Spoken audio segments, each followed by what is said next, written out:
Hello everyone, welcome to exam treasure. इस video में हम लोग बात करने वाले हैं JNU BA foreign language 2021। JNU BA foreign language 2021। बहुत सारे लोगों का सवाल आ रहा है कि कब होगा एग्ज़ाम, क्या पैटर्न होगा, क्या क्या पढ़ाई करना है।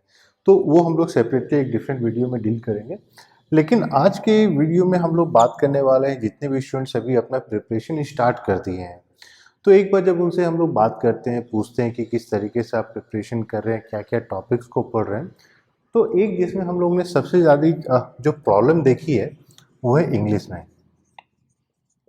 तो आज की इस वीडियो में हम लोग इंग्लिश पे ही पूरा डिस्कशन करने वाले हैं कि इंग्लिश में क्या पढ़ना है, क्योंकि बहुत सारे लोगों से जब बात करते हैं तो वो जो है किसी भी इंस्टीट्यूट में या कोई भी मान लीजिए यूट्यूब चैनल पे देख लेते हैं, वहाँ बोल दिया जाता है ये पढ़ना है वो पढ़ना है, लंबा चौड़ा वहाँ पे जो है आपको मिल जाएगा लिस्ट। लेकिन कभी आपने प्रीवियस ईयर क्वेश्चन पेपर देखा है, एक पैटर्न देखा है? क्योंकि जब भी आप प्रिपरेशन कर रहे हैं, एक किसी भी एंट्रेंस एग्जाम के लिए जब आप प्रिपेयर कर रहे हैं, तो वहाँ पे हमेशा आपको देखना है कि ट्रेंड क्या रहा है, ट्रेंड क्या रहा है स्पेशली इंग्लिश में।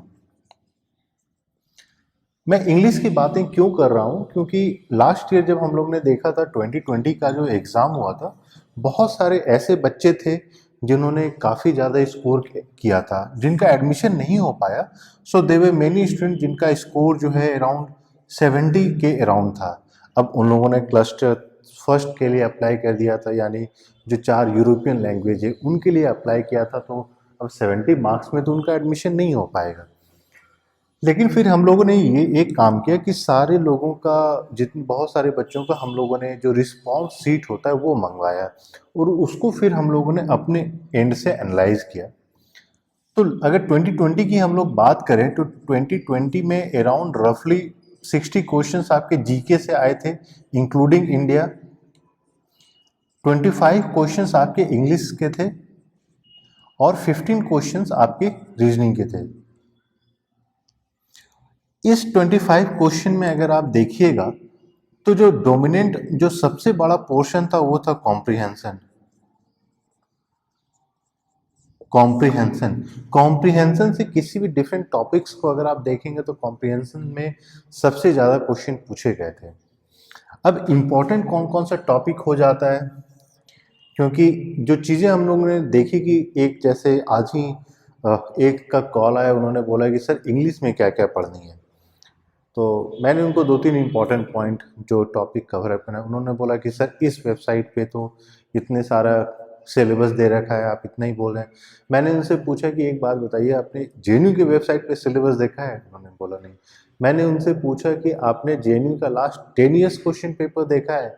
उन्होंने बोला नहीं।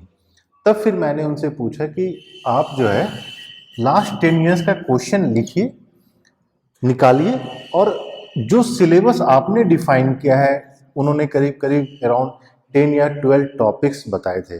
मैंने उनको बोला कि इस 10-12 टॉपिक्स में आप ना हर एक क्वेश्चन को क्लासिफाई कीजिए कि ये क्वेश्चन अगर किसी साल में पूछा गया है तो कौन से टॉपिक्स में आएगा। मैंने इनसे क्यों बोला, क्योंकि जब तक आप नहीं समझिएगा कि क्या पूछा जा रहा है, किस तरीके के क्वेश्चन आ रहे हैं, तब तक जो है सबसे बड़ी समस्या हो सकती है। तो अगर आप मान लीजिए JNU का एग्जाम क्रैक करना चाहते हैं तो पहला है कॉम्प्रिहेंशन। अब देखिए, कॉम्प्रिहेंशन इज समथिंग जहाँ पे आपको क्लासरूम में पढ़ाई नहीं जा सकती। Comprehension is all about practice and not only comprehension. English का और रीजनिंग का एक ऐसा पोर्शन है जहाँ पे आपको लेक्चर्स कम लेने चाहिए और प्रैक्टिस ज़्यादा करनी चाहिए। कोई भी अगर बोलता है कि मैं आपको इंग्लिश का सेपरेट डिटेल में पूरा लेक्चर बता दूंगा, पढ़ा दूंगा, एक बात आप जान लीजिए, 2-3 महीना समय, 2-3 महीना में आप इंग्लिश इतना नहीं सीख सकते हैं कि आप जो है पूरा JNU एग्जाम सोचिएगा कि मैं इंग्लिश का 25 में 25 क्वेश्चन क्रैक कर दूंगा। प्लस जिस तरीके के इंग्लिश के क्वेश्चंस आते हैं वहाँ पे आपको किसी भी डिटेल में इंग्लिश लेक्चर्स या इंग्लिश के जानकार होने की जरूरत नहीं। मैं क्यों बोल रहा हूँ, क्योंकि सवाल आता है आपका कॉम्प्रिहेंशन से। अराउंड 8 to 10 क्वेश्चन अगर आपका कॉम्प्रिहेंशन से पूछ दिया जाता है, एंड कॉम्प्रिहेंशन मोस्टली क्या है, आप किस तरीके से रीड करते हैं और उसको किस तरीके से समझते हैं। दूसरा आता है आपका एंटोनिम एंड सिनोनिम, जिसको कि हम लोग वोकेबलरी बोलते हैं। अब बहुत सारे लोगों का सवाल होता है कि सर एंटोनिम सिनोनिम को कहाँ से पढ़ें। देखिए, एंटोनिम सिनोनिम एक ऐसा इंग्लिश का टॉपिक है जहाँ पे आपको बहुत सारे over the period of time पढ़ने की, याद करने की, समझने की ज़रूरत होती है। बहुत सारे वर्ड्स ऐसे होते हैं जो हम लोगों के लिए भी प्रॉब्लम हो जाती है कि इसका मीनिंग क्या होता है, लेकिन हाँ, इसका बेस्ट तरीका है अगर मान लीजिए आपके पास डिक्शनरी है। अब डिक्शनरी से एक एक करके कुछ वर्ड्स जो सिग्निफिकेंट होता है वो देख सकते हैं। नहीं तो इंग्लिश न्यूज़पेपर, चाहे आप हिंदू उठा लीजिए, हिंदुस्तान टाइम्स उठा लीजिए, टाइम्स ऑफ इंडिया उठा लीजिए, जो भी न्यूज़पेपर आपको पढ़ने में अच्छा लगता है, उस न्यूज़पेपर में 5-6 वर्ड्स आप कोशिश कीजिए कि एटलीस्ट 10 to 15 वर्ड्स आप हर एक दिन उस न्यूज़पेपर से निकालिए, उसको देखिए, उसका मीनिंग समझिए। जब तक आप एंटोनिम सिनोनिम को खुद से नहीं निकाल के देख रहे हैं, खुद से उसके मीनिंग को नहीं ढूंढ रहे हैं, उसको किस तरीके से स्टेटमेंट में यूज किया गया, तब तक आप उसको मीनिंग को नहीं समझ पाइएगा।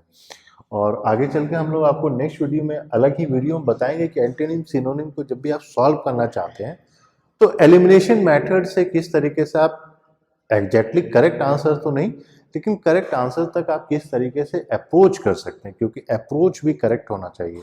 वहाँ पे जजमेंट जो आपका होता है वो इम्पॉर्टेंट होता है, तो जजमेंट किस तरीके से होना चाहिए। तो एंटोनिम सिनोनिम इम्पॉर्टेंट हो जाता है।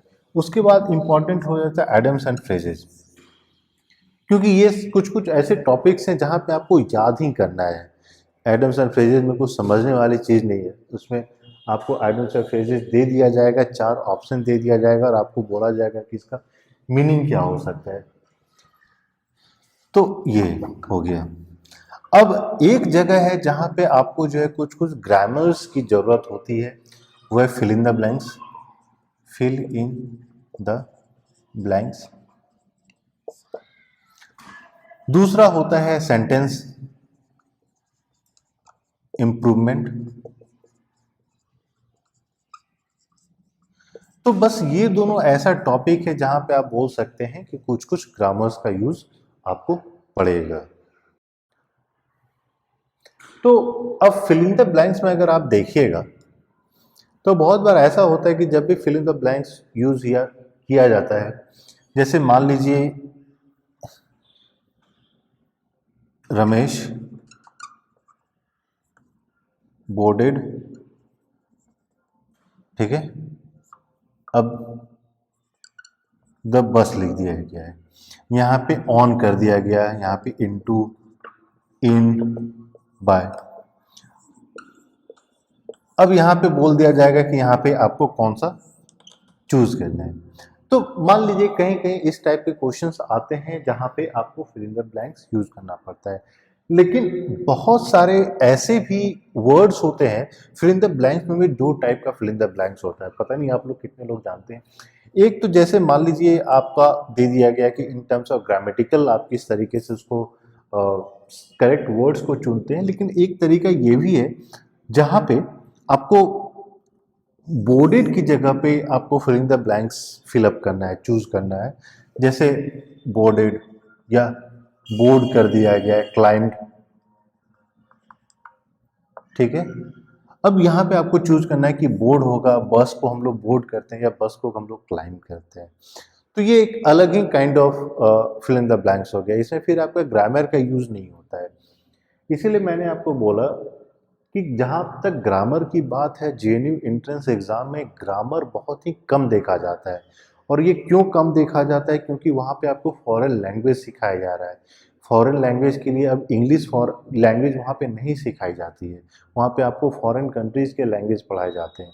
इसलिए वहाँ पे ग्रामर्स का कम वैल्यू है, ग्रामर का वहाँ बहुत ही कम वैल्यू है।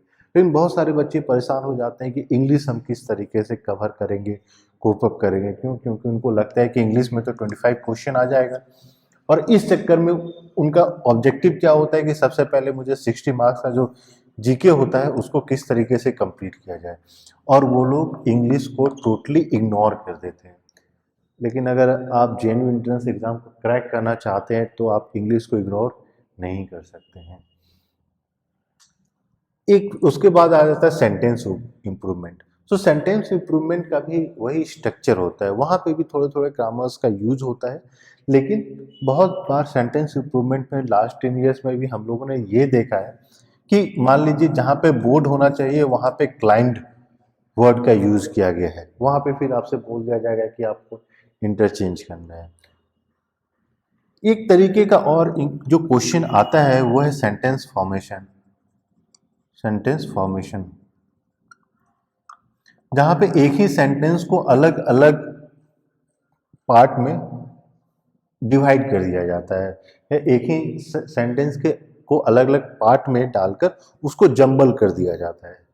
अब जैसे कोई एक स्टेटमेंट हम लोग ले लेते हैं, suppose the sun rises in the east.